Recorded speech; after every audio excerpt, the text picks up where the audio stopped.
bago ang graduation, nilabhan na ni Mang Winifredo ang damit na gagamitin ni Limuel sa kanyang graduation. Kauuwi lang niya noon mula sa maghapong pagtatrabaho sa isang construction site. Bahala ko lang yung inaan, basta na yung amahan. Kahit wala yung nanay niya, basta nandito yung tatay niya. Basta tulungan na lang ako. Tutulungan ko na lang yung anak ko.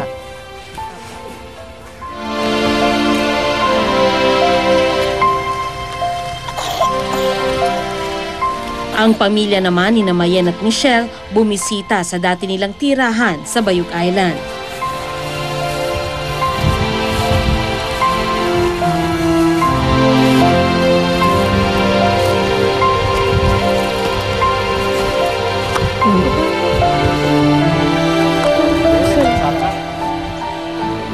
Ito na rin ang nagsilbing puntod ng tatlong nakababatang kapatid. Isa sa kanila natagpo ang patay. Ang dalawa nawawala pa rin. Panginoon, nasan man ang aming dalawang anak? Maawa ka.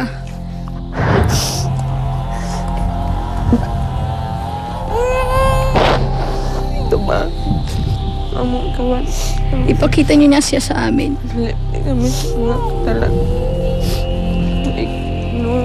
Tulungan niyo kami sa aming kawalan.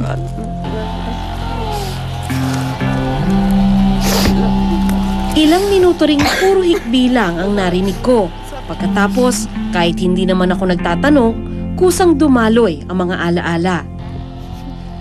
Wala dyan naman sila pag kakuan, dire sila nakasaka, dire man niya nabuhian. Dito sila umakyat. Dito niya nabitawan, kaya dito kami naglagay ng krus. Kung saan sila nanggaling. Ako sa baba, sila dito. Sila di are, ang among nakita, katulang 4 anos. Ang nahanap lang namin yung 4 na taong gulang ko, doon sa may tabing dagat. Ang among dala, kaming duhatong mayin gada. Kami ni Mayen ang nagdala sa kanya. Mauray among nakuha. Siya lang yung nakita namin. Yung 1-year-old at 3-year-old ang hindi pa namin natatagpuan hanggang ngayon. Tulo ka tuig. Pasaluon ng pupo nila. Kung naning kamot ko sa... Sana patawarin nila ako. Gusto ko rin sana silang masagip. Nagsumikap ako na mailigtas sila. Pero di ko talaga kaya. Tinali ko nga yung mga damit nila. Kinagat ko para malangoy ko sila. Pero hindi talaga kaya. Makaya yun. Natamaan ako ng inanod na kahoy. Nabuka ang bibig ko at nabitawan ko sila. Kung nabuyan sila. Hindi tumigil ang kanilang mga luha hanggang oras na para umalis. Nakaragin, nakita mo. Nabalik na nilino ko.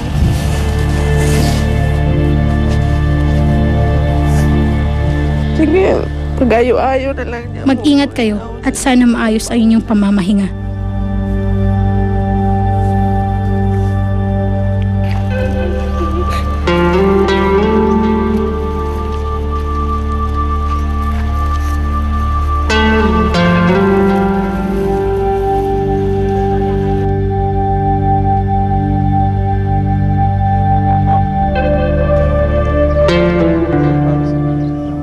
Dating bahay ni Mayen at Michelle hindi kalayuan sa Bayug Elementary School.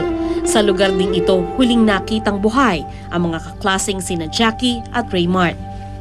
Dito yun nakatayo yung bahay ni na Raymart Todelio. Yung buong mag-anak niya dito nakatira. Si Raymart naman po ay graduating na rin. Yes, ma'am. Isa siya sa mga graduate sana. Magaling sa matematika or mathematics. Siya yung palaging nakakuha ng best in math kapag nagtatapos na yung eskwela. Oo. Sino po nakatira dito? Sila Jackie Caberti, ma'am. Yung mag-anak niya dito nakatira. Bali dito may tindahan sila, tapos may bahay din nila. Oo. Si Jackie po ay grade 6 student. So, ibig sabihin, kung buhay po si Jackie or hindi siya nawawala ngayon, gagraduate na po siya. Yes, ma'am. At maaaring siya yung second honors namin. Second honor siya dapat. Bakanting lote na lang ang dating kinatatayuan ng bahay ni na Raymart at Jackie. Gano'ng kasakit po sa isang teacher yung mawalan ng estudyante? Iniisip namin na sila yung mga anak namin. So kung nawala sila, ganun rin. Ganun rin kasakit kapag nawala ng isang estudyante. Parang isa kang magulang na nawala ng anak. Nakakamiss din yung mga batang wala na ngayon.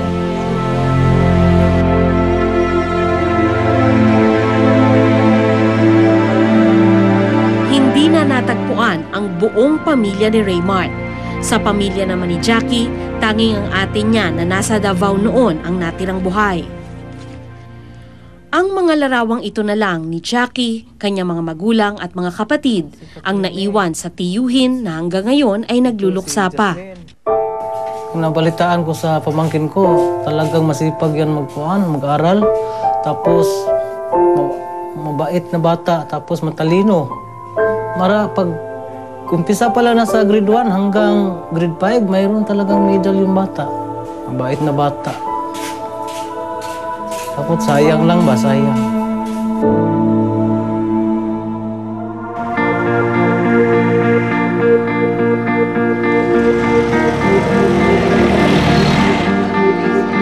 Kaya mapalad na maituturing sina Michelle, Mayen at Limuel. Matapos ang matinding unos, nagsisimula ng sumikat ang araw sa kanilang buhay. Ang araw ng kanilang graduation, lalo pang pinasaya ng mga taong nagmamalasakit sa kanila. Si Limuel, hindi suot ang damit mula sa donasyon. Ibinili siya ng bagong damit ng kanyang ate.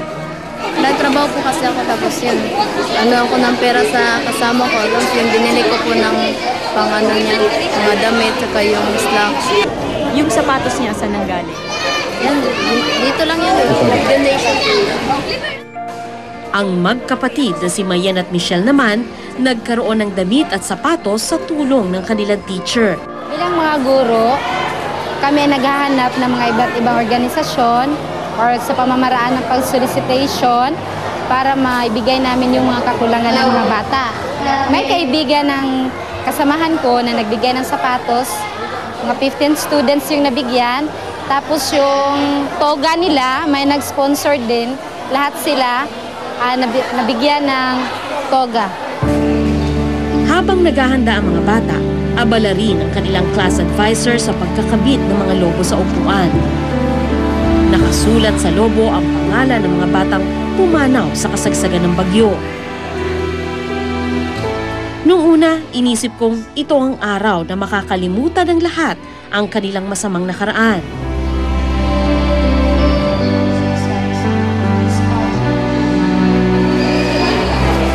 Ngayon, malinaw na sa aking araw din ito ng paggunita sa mga estudyanteng pumanaw at patuloy na nawawala.